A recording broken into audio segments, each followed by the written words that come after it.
This is Transcast from the METRANS family of centers.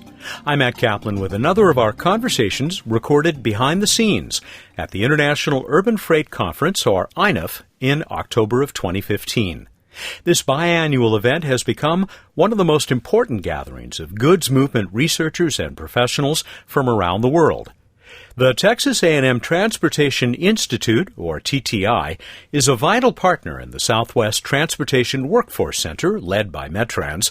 As you'll hear from Melissa Tooley, TTI is the largest institution of its kind.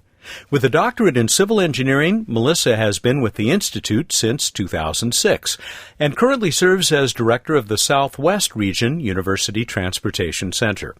She is a past president of the Council of University Transportation Centers and serves on the Transportation Research Board Committee for Education and Training.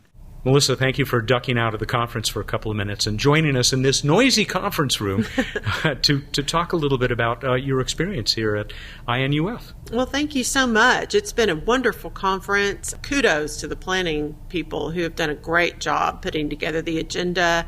People from all over the world, a lot of different viewpoints and perspectives. It's just been a fantastic experience. I love, and this is, of course, why they changed the name of the conference a while back, the international character of this conference. Yes, absolutely. Absolutely. And what we've seen is presentations on international travel from one continent to the next, information on studies within individual countries. I mean, it's pretty much run the whole gamut of international, local, regional, national type research. So it's been very interesting. And at this point, we're only about halfway through it. Right. Tell me about the Texas Transportation Institute, TTI. Yes, TTI. We've been around since the 50s. We are the largest transportation research organization in the country by a very wide margin, actually. We do research for private industry, for government at all levels. Last year, we exceeded $55 million in contracts, research contracts. We conduct research in all modes. We are actually a state agency that's affiliated with Texas A&M University.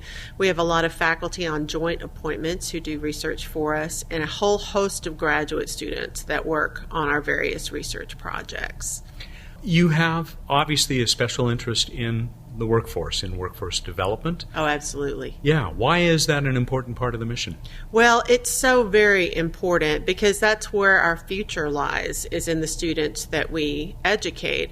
And that's kind of the lasting legacy, I think, of University Transportation Center research, because research itself can be conducted in a number of different environments, from think tanks to consulting firms. There's a lot of different organizations out there that do really great research, but what you get in a university environment is student output as well. So you get wonderful research results, but you get that extra benefit of the students that you graduate that come out of the university research environment ready to work in the private sector or in the government sector or wherever they want to go, that are already trained in a specific topic. And you don't get that with any other research organization other than in a university. We have certainly seen that within the METRANS operation as well. Oh, yes. I know y'all graduate a lot of fantastic people from METRANS as well. That's my understanding. Sure. You talked about how successful and how big TTI is. Mm-hmm. Why would TTI find value in joining this grand collaboration with METRANS and other institutions? Well, I think really the more that we can do to build each other up, the stronger we can make the research community, the better it is for everyone. We do live in an environment with fewer and fewer resources and more infrastructure needs. And I think the more the research community bands together, the more that we can help to promote research as a priority with decision makers. We have greater and greater fiscal constraints at the federal, local, and state and regional levels. When you have a limited amount of resources and a lot of demands on that money, sometimes the more short-sighted people out there might think that research would be a good thing to cut. But research is where innovation happens. It is integral to infrastructure, to good infrastructure, and better ways of designing, building, and maintaining that infrastructure across all modes. And I think if the research community doesn't work together to get that message across, we all lose. We had good examples of this, good demonstrations of this in the session that you were just leading. But without limiting it to that, are there other highlights, or including those that you've already seen in just the, day and a half or so that this conference has been underway? Well, what I think has been really interesting is that the academics that I've met at this conference aren't people I've necessarily ever worked with before, other than the people from METRANS. And so I think we've been able to build some new relationships and maybe create some synergies that weren't there before. I think one of the things that really stands out to me from this particular conference is how involved the private sector is. There have been people from enormous shipping companies and users of their services that have been actively participating in this conference.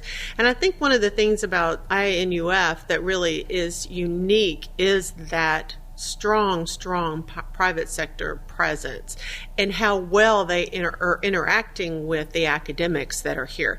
That's really unique, and I really want to commend the planning group for pulling that off and pulling that off so very well and effectively. It has also led to, I know in past years, some really interesting and sometimes very spirited discussions. When you get these two different camps brought together, they may or may not have different priorities, but they definitely have different views. Oh, that is true. That is so true. And we've seen that in the Q&As in some of the sessions too. But I think part of the path to learning to work together is to get people in the same room and get them talking. Absolutely. Whether they start out on the same page or not really doesn't matter. I think what's important is that they eventually get to that same page together. And I think conferences like this are a really good way to do that. I was interested to see in your bio in the program that you are also very involved with some work being done or sponsored by the National Academy of Sciences. Tell us about that. Yes, the Spotlight Conferences. Those are co-sponsored by the Transportation Research Board, which is a part of the National Academies, and the Department of Transportation, specifically out of the research office in the office of the Secretary.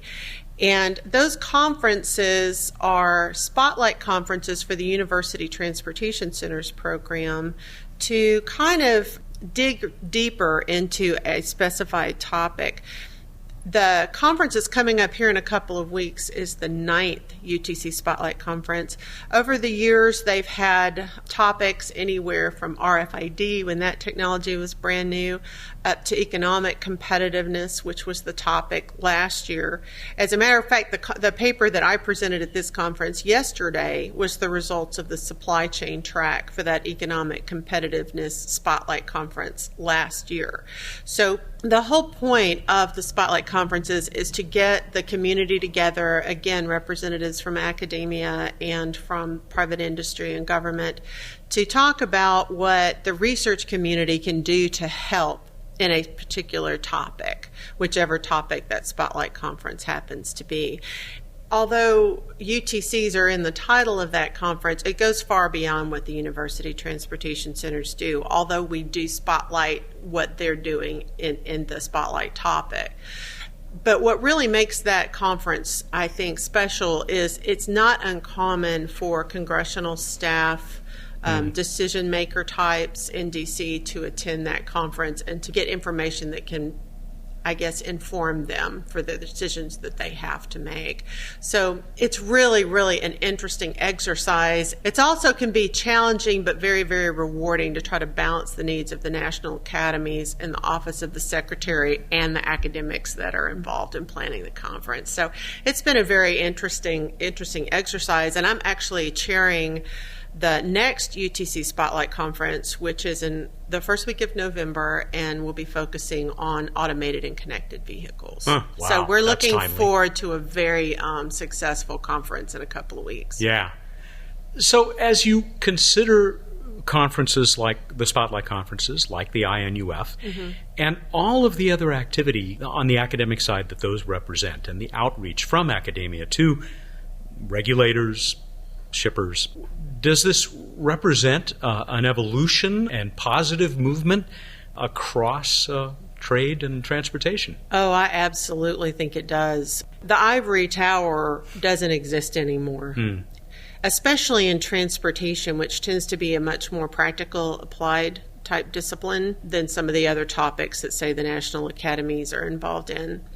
But I think for the research community to survive and thrive in this era of increasing fiscal constraints, we have to get our message out to the users of our research in a way that is useful to them. And I think that these conferences are a really good way to start doing that.